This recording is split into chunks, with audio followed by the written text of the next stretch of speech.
আসসালামু আলাইকুম রহমতুল্লাহ। আসসালামু আলাইকুম রহমতুল্লাহ। আমরা আলিম চেনার ক্ষেত্রে একটি জিনিসে বারবার ভুল করে থাকি। সাধারণত সাধারণ মানুষরা আলিম কিভাবে চিনবেন? প্রথমত বিষয় হলো যার ইলিম আছে। ইলিম হচ্ছে এটা হচ্ছে ভার্ব, ক্রিয়া। আর আলেম হচ্ছে সাবজেক্ট, যার জ্ঞান আছে। আজকের দিন আমরা সাধারণত আলেম বলতে আমরা তাদেরকে বুঝতে চেষ্টা করি। প্রথমত যেটি আমাদের ভুল সেটি হচ্ছে যে আমাদের সামনে এসে যারা বক্তব্য দেয়। বাংলাদেশে অনেক আলেম আছেন, কিতাবী আলেম আছেন যারা অনেক ভালো কিতাব বুঝেন, কোরআন বুঝেন, হাদিস বুঝেন, ফিকা বুঝেন, অন্যান্য সকল কিতাবগুলো ভালো বুঝেন। তারা কখনো ক্যামেরার সামনে আসতে চান না। এই বিষয়টা আমাদেরকে উপলব্ধি করতে হবে। অথচ তারা জ্ঞানে পরিপূর্ণ।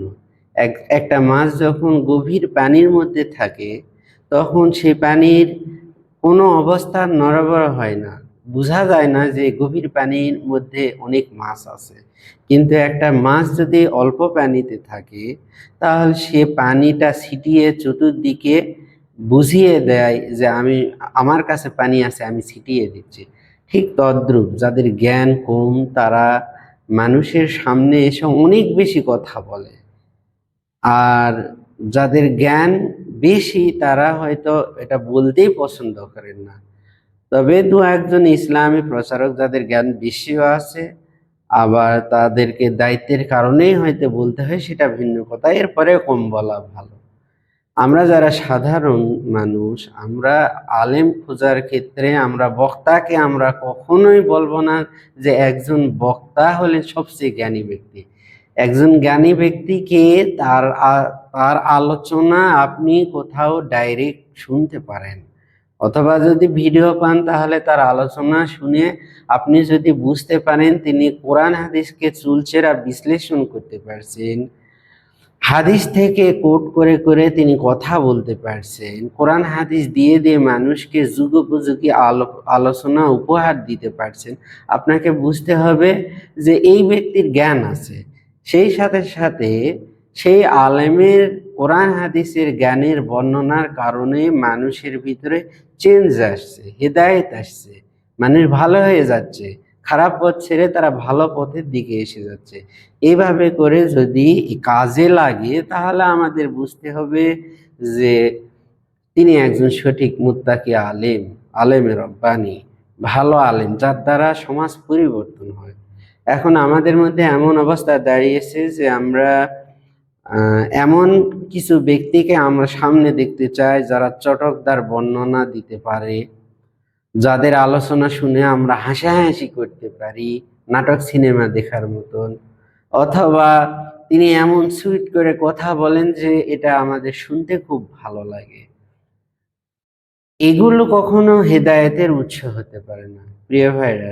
এজন্য আমরা আমরা যখন কারো কথা শোনার জন্য দাওয়াত দেই, আমাদেরকে কয়েকটা বিষয় মাথায় রাখতে হবে। এক নাম্বার হচ্ছে আমরা এমন ব্যক্তিকে দাওয়াত করব যিনি কোরআন হাদিস দিয়ে আলোচনা করে মানুষকে হেদায়েতের পথে ডেকে দেখতে পারেন।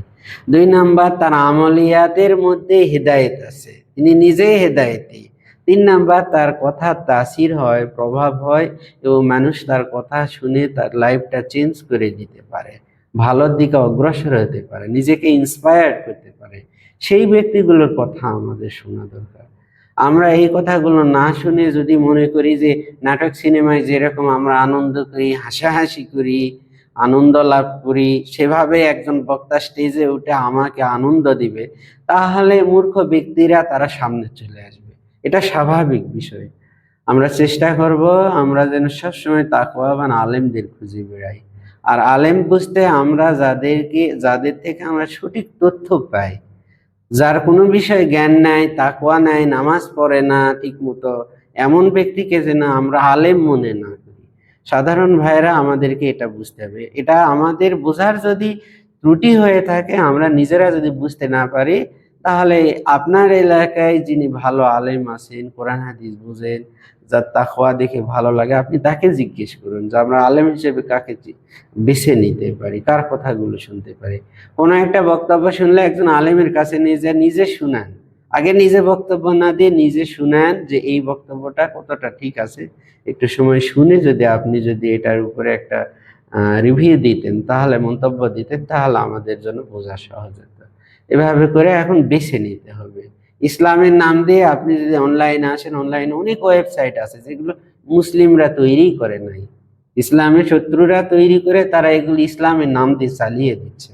তাহলে আপনি শুধু ইসলাম নাম দেখে উপরে গেটআপ দেখে আপনি শুধু যদি মনে করেন না এই হলো পরিপূর্ণ ইসলাম, কমপ্লিট ইসলাম, এটা ভুল হবে।